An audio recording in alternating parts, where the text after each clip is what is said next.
تاسو کله هم د یو داسې مشر کیسه اورېدلې چې خپل ولس نه دشمن جوړ کړي؟ یو سړی چې د قدرت په نشه کې خپل قوم وږی برباد او وواژو. دا د ایټالیا یو ظالم فاشیست مشر بیټنو موسولینی. نن به موږ تاسو ته د موسولینی هغه ظلمونه، دروغ او تباهي وښایو چې په خپل ولس یې کړې ده. دا ویډیو یوازې د یو تاریخي کیسې لپاره نه ده، بلکې د یو لوی سبق لپاره هم ده. کله چې مشران خودغرضه او ظالمان شي، ملتونه بربادیږي. موږ اکثره د هټلر نوم اورو، خو د موسولینی ظلمونه ډیرو خلکو ته لا معلوم نه دي. دا ویډیو به تاسو ته وښیي چې څنګه یو مشر د خلکو ژوند تریخ او برباد کړ او هغه مشر خپل انجام ته څنګه ورسېد. په دې ویډیو کې به موږ تاسو ته ووایو چې فاشیزم څه شی دی، موسولینی څه ظلمونه وکړل، خلک یې څنګه وږي، بیکاره او بندي کړل او په آخره کې کوم عبرتناک انجام ته ورسېد. موسولینی په 1883 کال د جولای په میاشت کې د ایټالیا په یوه غریبه کورنۍ کې پیدا شو. پلار یې یو سخت افراطي سوشلیست و او مور یې یوه ښوونکې وه. موسولینی له وړکتوبه ډېر غصناک او بد اخلاقه و.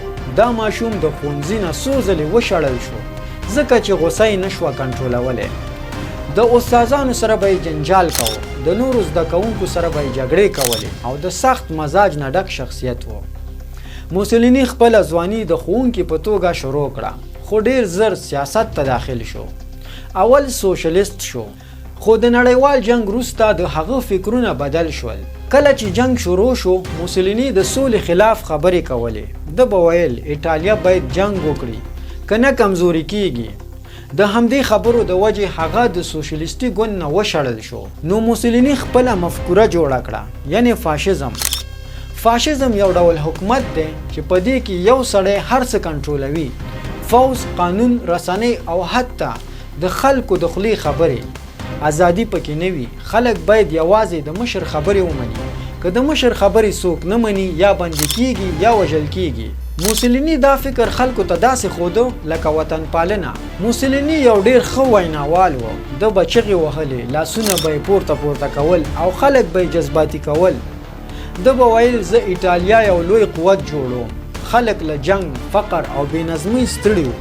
نو د موسولینی خبرو ته غوږ شول. په 1919 کال کې موسولینی خپل فاشیستي ګوند جوړ کړ. د ځوانان راغونډ کړل چې تور کمیس والا نومېدل، یعنی بلیک شرټس. دې خلکو به د حکومت خلاف د مظاهرو مخه نیوله او د نورو ګوندونو غونډې به یې ورانولې او خلک به یې وهل. مقصد یې دا و چې یوازې موسولینی ته میدان وزګار شي. په 1922 کال کې موسولینی د زرګونه پلویانو سره روم ته روان شو چې حکومت قبضه کړي.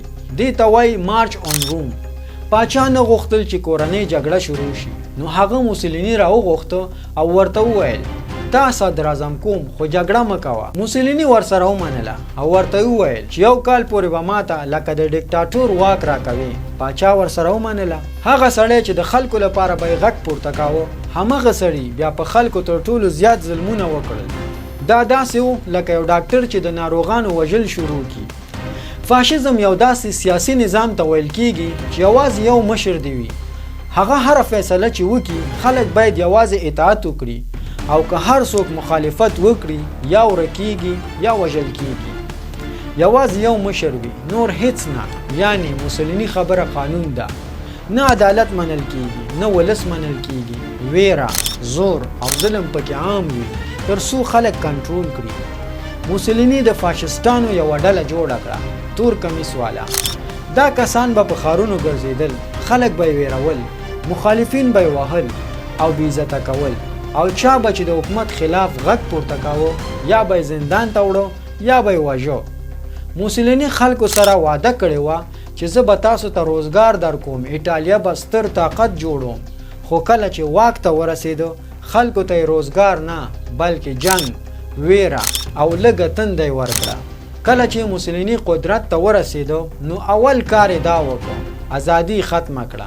مطبوعات یې بند کړل، مخالفین زندانونو ته واچول. هر چا به چې د خلاف یوه خبره وکړه، هغه به یا بندي شو یا به ورک شو یا به یې مړی په سیند کې پیدا شو. که خبریالانو به ولیکل چې ایټالیا وږې ده، ده به ویل نه، وطن کې خیریت دی. استادانو به ویل چې موږ ته فکر او دلیل پکار دی. موسولینی به ویل نه، اطاعت پکار دی. خلک بې روزګاره، د خوراک لپاره وږي او د خبرو کولو لپاره چپ وو.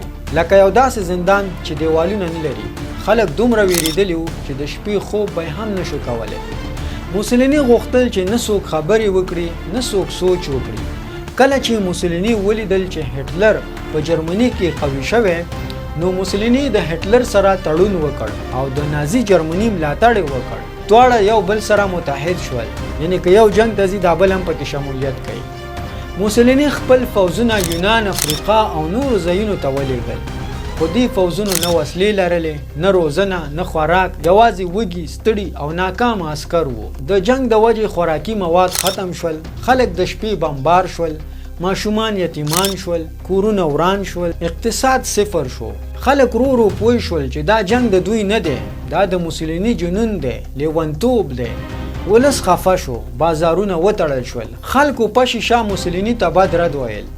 ستاسو په فکر که یو مشر خپل ولس د خپلو مغرورو فیصلو د وجې برباد کړي، هغه مشر دې معاف شي که حساب دې ورسره وشي؟ کله چې ایټالیا د دویم نړیوال جنگ په مهال وپاشېده، د خلکو صبر نور ختم شو او نور نه لوږه، نه بمباري، نه ظلم، دا هیڅ هم نور نشول زغملی. ولس مظاهرې شروع کړې، موږ ډوډۍ غواړو نه جنگ، موږ ازادي غواړو نه موسولیني. ان تر دې چې د موسولیني خپل فوزیان ستړي شوي وو، ځینې افسران د خلاف شول او بالاخره موسولیني د خپل فوز لخوا ونیول شو. هغه سړی چې په ځان ډیر غاوره و چې زور لرم، خلک رانه ویریږي، اوس یې لاسونه تړل شوي وو. خلکو لغتې ورکولې، د هغه بېعزتي کوله، کنځلې ورته کولې. موسولیني چې کله واک کې و، هغه به داسې فکر هم نه و کړی چې داسې ورځ به هم کله وګوري. هغه وخت هغه ډیر په غرور کې و او دا یې هیر کړي و چې آخر انسان دی او انسان سره کبر خوند نه کوي. وایي د ظلم کاسه نسکوره ده. کله چې موسولیني ونیول شو، هټلر یو پلان جوړ کړ چې موسولیني را خلاص کړي. نو کمانډو یې ورولېږله، هغوی موسولیني د زندان نه را خلاص کړ او جرمني ته یې راوړ. او بیا هټلر د ایټالیا په یو برخه قبضه وکړه او موسولیني د هغه حکمران وټاکو. خو خلک د موسولیني نه نور تنګ وو، هغوی هغه نه غوښته. نو خلک د موسولیني خلاف بیا را پاسېدل. موسولیني د تېښتې کوشش وکړ، خو کله چې د کوشش کاوه چې د ایټالیا نه وتښتي، د خلکو یوې ډلې هغه ونیو. د عام لباس اغوستی و، ځان یې پټ کړی و، خو مخ یې ښکاره شو. د اپریل په 28 په 1945 کال کې موسولیني سره ولس خپل حساب وکړ. نه یې محکمې ته ویوړو، نه یې کوم وکیل ته پرېښودو چې د ده وکالت وکړي، او نه یې وخت ورکړ. هغه سړی چې خلکو ته بغیر د محکمې سزاګانې ورکولې، خپله هم همداسې ووژل شو. د ده جسد د خلکو مخ کې پروت و، خلکو د خپو نه راځوړند کړو، خلکو د ده جسد په تیږو ویشتو، کنځلې ورته کولې، ځکه دا هغه سړی و چې ایټالیا یې تر خاورو لاندې کړی و. ستاسو په نظر دا سزا سمه وه که باید قانوني محاکمه ورسره شوې وه؟ دا وه د نن ورځې ویډیو. د نورو ویډیوګانو کتلو لپاره زموږ یوټیوب چینل در سره سبسکرایب کړئ. د ویډیو کتلو نه مو ډیره مننه.